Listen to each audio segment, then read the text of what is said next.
Welcome back, YouTubers, and happy snow day. If you live where I live in British Columbia, Canada, Vancouver Island, we are on our second snow day. Literally just a week ago, or maybe like 2 weeks ago, I was planning on pressure washing. It was so nice that the cherry blossoms that were in Victoria, they were in bloom. That's how nice it was. And then, boom. Now we got about 2 feet of snow outside. It's crazy. Little fun note on those cherry blossoms from Victoria. You can fact check me on this one because I think I read this somewhere. But a lot of those cherry blossoms that are downtown Victoria were given to us from Japan, I believe, after one of the Olympics. Look into it. Maybe I'm wrong. Comment on that.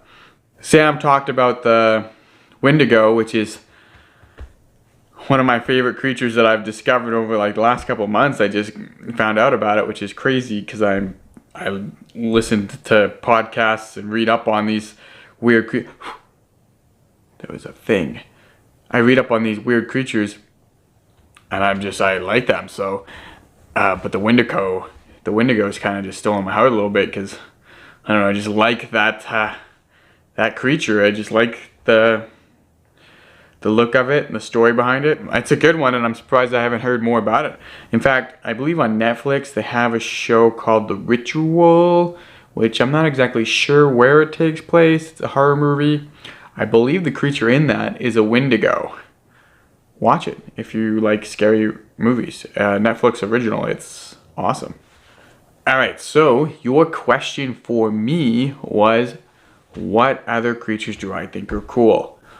Well, there's no end to that list. I think they're all cool. I like the Sasquatch, and I like the Yeti, aka the invulnerable snowman. They're the same thing, so technically the Yeti and Sasquatch, I believe, could be the same thing. Also, the invulnerable snowman being the Yeti, if that made any sense. Anyways, and then there's stuff like the Jersey Devil, the Chupacabra, changelings, elves, leprechauns, all these mythical creatures. I am interested in them all, but I'm not interested in them all in like, oh, it's fantasy world and all that stuff. I like it because I want to know why people believed in them. I like to know the history behind it, and I like knowing why people acted certain ways towards these creatures. And you can even find some people in certain areas still showing some tribute to things like changelings and elves and leprechauns, and even stuff like the Wendigo. There are certain areas where certain people that you'll run into that will still talk of the stories. So if I had to say I liked a single one more than other, I couldn't. They're all cool. If anyone is actually really interested in learning and hearing stories more about them, a good place to find that is on the Lore podcast. I've been listening to this podcast for a few months now, and they come out every couple weeks. But the guy that does that does a good job on telling stories. And here's a couple other podcasts. Just listen to the Lore podcast, and it'll link you to all the other podcasts that he's got going on that are also very interesting. But check out Lore. If I remember, I'll put a link in the description. I recommend it to anybody into anything mythical creature or even like strange things that have happened to the world. Lore is the way to go. Now, when it comes down to these creatures, whether I believe they're real or not, I think is irrelevant. I would have to say for the most part I don't believe in these creatures, but the thought that they could exist is also really exciting. Like, I am not an avid Bigfoot person. I don't have Bigfoot paraphernalia, but I would definitely go out squatching, looking for the Bigfoot. It'd be fun. I think that stuff is fun. I think it's neat. I actually like the idea of trying to debunk stuff like that versus trying to prove that it's real. So I like the idea of you find some sort of evidence it might exist, and then trying to figure out what it could be that we would relate to on an everyday basis. So like you find hair, what kind of hair could this belong to? It doesn't look like this and it looks like that, and you can narrow it down and then make it into a creature that you would see on an everyday basis. I like that part of these sort of creatures.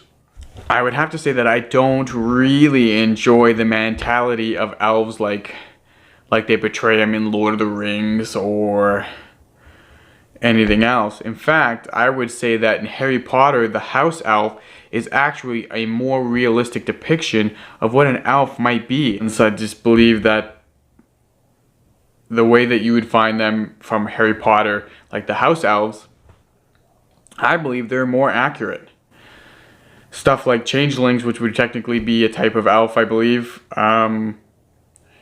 People used to believe that if a spouse or someone you knew was doing something odd or different or out of place for that time and culture, people would believe that these are changelings. And what they believe is that elves would come and replace that person with an elderly elf that would cause you all kinds of problems. And that's just a way to justify that someone who's acting weird or out of place, why they might do it. Where people would act out of the ordinary, they would be designated a changeling, a replaced person, left there to cause you some sort of torment. It was just an easy way to justify what was going on. So there's so many in-depth stories on stuff like that. The Jersey Devil, which can go into creatures that exist even more current. One of the other things I like is that you can get two different groups of people from before a time where we were all in communication, before a time where we had ships traveling back and forth between continents and countries, tell similar stories. So one common one would be little people, stories of the little people in the mountains or the little people in the forest. Similar features and descriptions of certain creatures from different tribes of people that have never communicated, but will have the same stories of the same legends of these creatures. Very similar. That stuff really fascinates me, because how could the same story happen in two places even though those two places have never interacted? That's a tricky one. I like to think about those sort of things. I don't have a question. I was talking earlier in the video about elves and what I believe they would mostly be more like, whether a Harry Potter style elf or a Lord of the Rings style elf. What do you think an elf would actually be like if they existed?